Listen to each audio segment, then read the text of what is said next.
New Zealand ವಿರುದ್ಧ 96 ರನ್ಗಳಿಂದ ಭಾರತಕ್ಕೆ ಭರ್ಜರಿ ಜಯ. 255 ರನ್ಗಳ ಬೃಹತ್ ಟಾರ್ಗೆಟ್ ಅನ್ನು ಕೊಟ್ಟಿತ್ತು ಟೀಂ ಇಂಡಿಯಾ. 159 ರನ್ಗಳಿಗೆ ಆಲ್ಔಟ್ ಆಗಿದ್ದು ನ್ಯೂಜಿಲೆಂಡ್. ಕಿವೀಸ್ ಪಡೆಯ 4 ವಿಕೆಟ್ ಅನ್ನು ಕಿತ್ತಿದ್ದು ಜಸ್ಪ್ರೀತ್ ಬುಮ್ರಾ. ಅಭಿಷೇಕ್ ಅಬ್ಬರ, ಸಂಜು ಏಶಾನ್ ಆರ್ಭಟ. 46 ಬಾಲ್ಗಳಿಗೆ 89 ರನ್ ಸೇರಿಸಿದ್ದು ಸಂಜು ಸ್ಯಾಮ್ಸನ್. ಇಶಾನ್ ಕಿಶನ್ 25 ಬಾಲ್ಗೆ 54 ರನ್. ಅಭಿಷೇಕ್ ಶರ್ಮಾ 21 ಬಾಲ್ಗೆ 52 ರನ್. ಬೌಲಿಂಗ್ನಲ್ಲಿ 4 ವಿಕೆಟ್ ಅನ್ನು ಪಡ್ಕೊಂಡಿದ್ದು ಬುಮ್ರಾ. ಈ ಮುಖಾಂತರವಾಗಿ ಕಮಾಲ್ ಮಾಡ್ತಾರೆ. 3 ವಿಕೆಟ್ ಪಡೆದಂಥ ಅಕ್ಸರ್ ಪಟೇಲ್ ಕೂಡ ಇಲ್ಲಿ ಕಮಾಲನ್ನು ಮಾಡುವಂಥದ್ದು. ಸೊ ಒಬ್ಬೊಬ್ಬರ ಆಟವನ್ನು ನಾವು ನೋಡೋದಾದರೆ ಬಹಳ ಚೆನ್ನಾಗಿ ಆಟ ಆಡಿದ್ದಾರೆ. ಶ್ರೀ ನರೇಂದ್ರ ಮೋದಿ ಸ್ಟೇಡಿಯಂನಲ್ಲಿ ಮೈ ನೆವರೇಳಿಸುವ ಸಂಭ್ರಮ. ಅಹಮದಾಬಾದ್ನ ಆಕಾಶದಲ್ಲಿ ಬಣ್ಣ ಬಣ್ಣದ ಪಟಾಕಿಗಳ ಚಿತ್ತಾರ. ಗ್ಯಾಲರಿಯಲ್ಲಿ ಲಕ್ಷಾಂತರ ಅಭಿಮಾನಿಗಳ ಕೇಕೆ, ಚಪ್ಪಾಳೆ, ಝೇಂಕಾರ.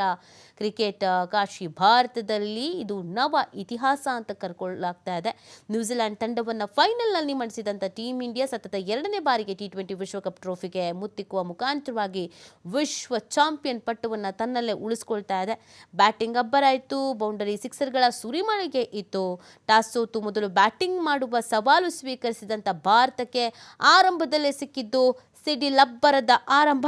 ಟೀಕೆಗಳಿಗೆ ಗುರಿಯಾಗಿದ್ದ ಯುವ ಬ್ಯಾಟರ್ ಅಭಿಷೇಕ್ ಶರ್ಮಾ ಫಿನಿಕ್ಸ್ನಂತೆ ಎದ್ದು ಬರ್ತಾರೆ. ಕೇವಲ 21 ಎಸೆತಗಳಲ್ಲಿ 6 ಬೌಂಡ್ರಿ, 3 ಭರ್ಜರಿ ಸಿಕ್ಸರ್ ಸಹಿತ 51 ರನ್ನನ್ನು ಚಚ್ಚಿದ್ದಾರೆ ಅಭಿಷೇಕ್. 247 ಸ್ಟ್ರೈಕ್ ರೇಟ್ನಲ್ಲಿ ಬ್ಯಾಟ್ ಬೀಸಿ ಕಿವೀಸ್ ಬೌಲರನ್ನು ಕಂಗೆಡಿಸ್ತಾರೆ. ಅಭಿಷೇಕ್ ಮೇಲೆ ನಿರೀಕ್ಷೆಗಳು ಇದ್ರೂ ಕೂಡ ಇತ್ತೀಚಿನ ಅವರ ಆಟದ ವೈಖರಿ ಮೇಲೆ ಒಂದು ಸ್ವಲ್ಪ ಮಟ್ಟಿಗೆ ಅನುಮಾನ ಇತ್ತು. ಆದರೆ ಕಂಬ್ಯಾಕ್ ಮಾಡೋದು ಅಂತ ಹೇಳ್ತಾರಲ್ಲ, ಭರ್ಜರಿ ಕಂಬ್ಯಾಕನ್ನೇ ಮಾಡಿದ್ದಾರೆ. ಅಭಿಷೇಕ್ ಹಾದಿಯಲ್ಲೇ ಸಾಗಿದ್ದು ಸಂಜು ಸ್ಯಾಮ್ಸನ್ ಇಡೀ ಕ್ರೀಡಾಂಗಣಕ್ಕೆ ರಸದೌತಣವನ್ನು ನೀಡ್ತಾರೆ. ಕಿವೀಸ್ ಪಡೆಯ ಬೌಲಿಂಗನ್ನು ಚಿಂದಿ ಉಡಾಯಿಸ್ತಾರೆ ಸಂಜು.